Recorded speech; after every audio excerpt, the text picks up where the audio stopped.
And I just lived in a van 16 years ago. I got a pager and a pamphlet and started helping sick people. A few years after that, or sorry, a few months after that, I got an apartment. And then I moved from the apartment 9.5 years ago to a store. It's actually just around the corner there. And it hasn't all been easy. After getting the store, we went through 4 police raids. And we beat every single charge that was laid against us in court. So we've been both very careful and very good in some ways at our job. We've been very lucky to have a Charter of Rights and Freedoms that essentially protects an individual's right to choose cannabis if they have a medical necessity. And that in essence is what our club's mandate is built upon, is individuals' constitutional rights.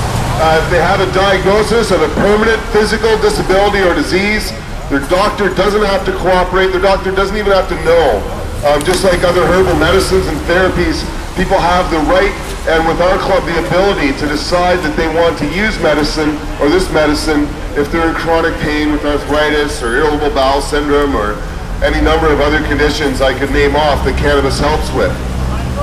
And so our club also has developed 29 food and skin products that we're very proud of. We've been trying to provide them either below or at cost to try and help as many people use cannabis as a medicine as possible. If you want to learn how to make any of our food or skin products, if you have heard about the cookies and such, our product guide is online. You know, all of our recipes, all the little details about decarboxylizing. For example, one of the little tricks, if you're making your own cannabis, put it in an oven, cook it at 300 degrees for 30 minutes. It stinks, it smells like you're burning all the essential oils off, but believe me, you're doing a great job converting the acids to their proper form, and you'll get a lot more medicine, or a lot better medicine if you've cooked it properly. So again, our product guide is online.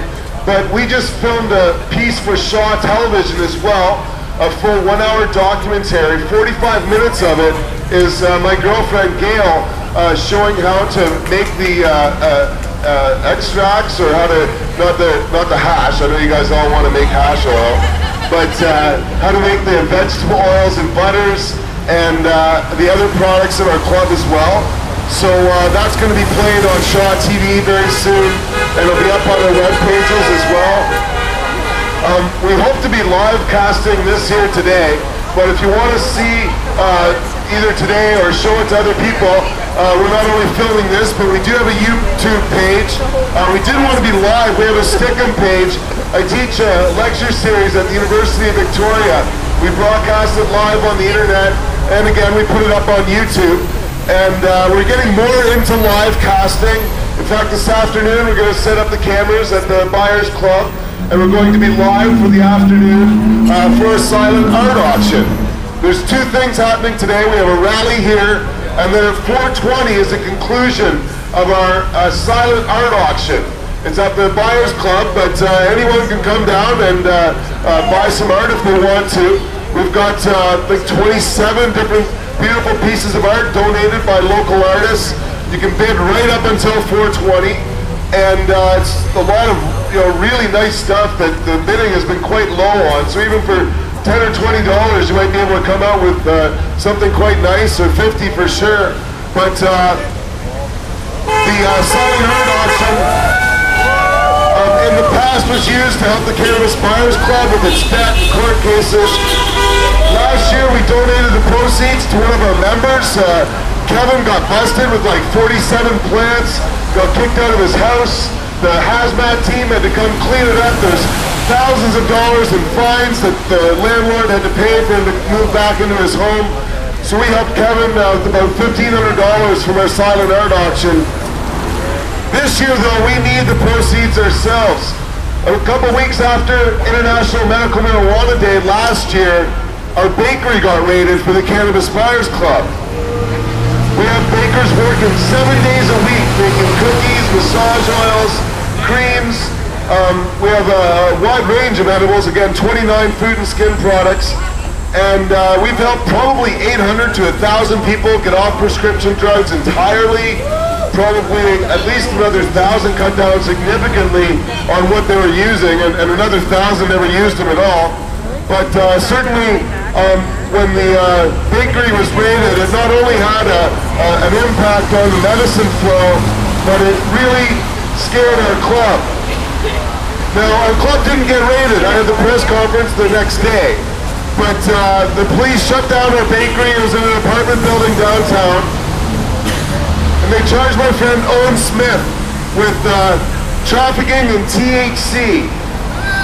Because believe it or not, in the Controlled Drugs and Substances Act, they not only have cannabis marijuana listed and cannabis resin separately, but they have THC, CBD, and CBN as separately listed drugs in the CDSA. So, cannabis resin is usually the term that's applied to hashish and resins that we smoke, like I mentioned before. But the law isn't so black and white. In fact, years ago when one of our raids at the Buyers Club happened, in one of the trials, I was actually acquitted of selling cannabis marijuana, but I was at first convicted of selling cannabis resin in the food and skin products. Now, we beat those charges, but the reason those charges stuck at first was because Health Canada's medical marijuana programs allow people to grow cannabis themselves, but if they make it into a cookie, if they cook it into butter and extract it with a cheesecloth, they've made a drug, which is illegal according to the law. And so Health Canada has essentially forced everyone that's got a card to smoke it. They don't give them a legal means to make food and skin products.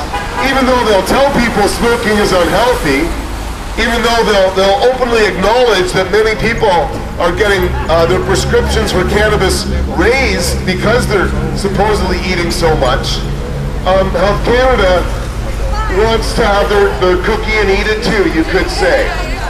But the fact is that THC is illegal. At least the natural form of it, because synthetic THC isn't illegal.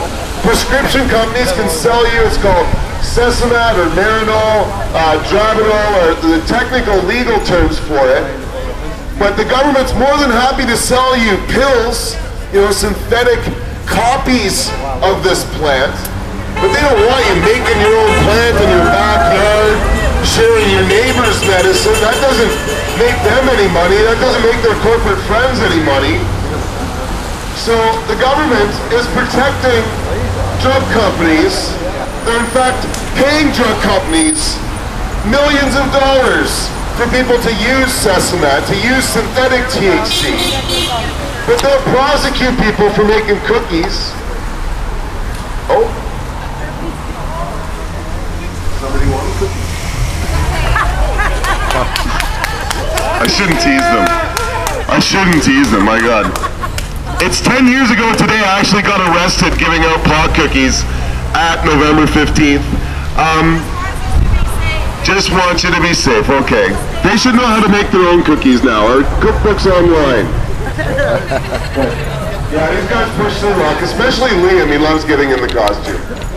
But anyway, yeah, 11 years ago, it's like, okay, we're having rallies for International Medical Marijuana Day, right? Well, that's cool, but cookies are so good, and they just need to be shared, you know what I'm saying?